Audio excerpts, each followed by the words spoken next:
You know, we've wanted to make this video for a while. We basically want to go over the 2024 calendar. I don't think we've done this yet. No, we haven't. But yeah, it's kind of just prologue. It's the end of the season, anyways. Let's go. So we're starting off first with Vaucluse starting the season again. Very interesting. How do you think about that? I like Vaucluse starting the season. It was the first race in R1, so that R1 ever hosted, so it's pretty fit for that. And it's night now, so it's generally a good race starting in February. Number 2, a Switch. The second last race of the season. No, second race of the season. This is gonna be a weird one. Oh, wait, the dates are wrong. We're going to Saudi Arabia. Second. How do you feel about that one? I don't know how to feel. We just had to be. It's gonna be weird because we had the Grand Prix for the first time as the penultimate race of the season. And now, literally in March, we're gonna have this Grand Prix again. So it's like, this Grand Prix is gonna be the closest Grand Prix ever to itself. And yeah, it was a pretty good track. Of course, some of these names are like irrelevant and stuff. But number 3, Canberra, Australia, as round 3. I think it's fitting. Australia was a pretty good race. It was the new circuit everyone loved. Yeah, I'm glad to see it be coming back as the third race. Round 4, Elvester, the first of the classic races. And the first race in sector other than Vaucluse. Actually, it's technically the second of the classic races. And Elvester's a pretty good track. I remember last year, it was Bright Mansion who spun out and lost the lead there, I believe.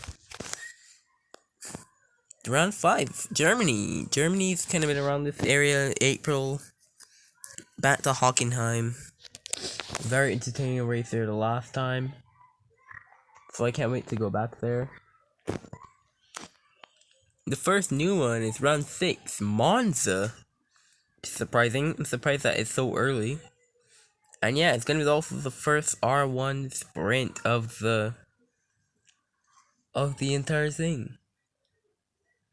Of course, at this time you're watching this, the sprint calendar has just been released.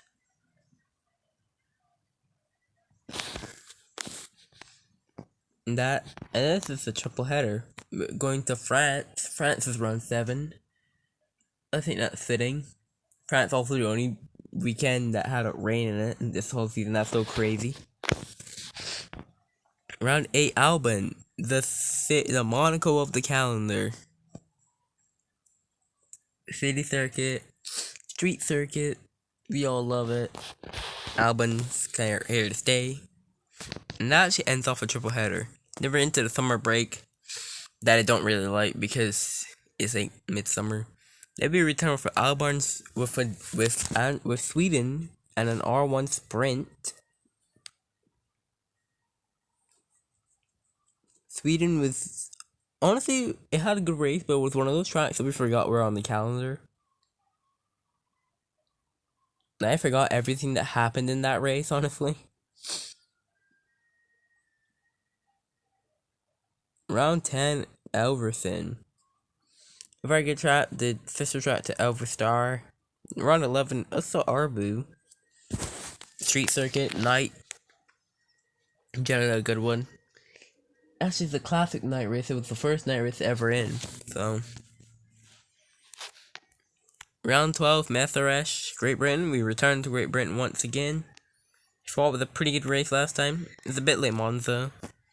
New race time, Austria, and an R1 sprint. This one's gonna be interesting. This one's gonna be very interesting. Because it's sprint as well. Then we have the weird one on the calendar. Canada. Not like Canada's weird, it's the timing that's weird. It's in freaking August. They'll be lucky if it doesn't start snowing there. After temperatures aren't a bit absurd. What do you think about this one? I don't know. I don't know why they should have put it a bit higher up on the calendar, in my opinion. Round 15, Arca, Twisty Circuit. Round 15. Round 16, Liberstone Classic R1 Sprint there as well. Liberstone is definitely one of the best tracks on the calendar. This season it was Chaos City, literally. It was literally Chaos City. Oh yeah. Texas now has moved down. So it kind of swapped. Down in October where it should be. And round 18, Qatar, new race. Gonna be interesting to see how this one plays out. And just so glad that we're getting Qatar. Another night race, and it's an R1 sprint. There's a penultimate race. Interlagos, Brazil. Thank God this is the penultimate race. Interlagos last year was really good. I think not enough people liked it. It was kind of an underrated race. And that leaves only one race. The season finale. That was the season finale for every season so far. Maku Baku. It's actually a doubleheader to end the season off, I believe. Yeah, it is. Maku Baku was pretty good this year. Of course, when David Norris won the championship. If you missed that out, go back and watch our season review. But yeah, that's gonna be it for the 2024 calendar. Generally, the only problem that I have is Canada just needs to be, probably rescheduled. Hopefully that's fixed for the 2025 season. Yeah, 20 races in 20 great places. Hey, that rhymes. How many new tracks do we have? 1, 2, 3, 4. So we have 4 new tracks under, But yeah, that's gonna wrap this up, man. Sorry that I know it's all season, sorry that we haven't been making as much videos as we should have been. But to end off the season, we're gonna be making a lot of videos, because we gotta get a lot of videos in now before the end of December. And yeah, thanks for watching, I'll see you guys later.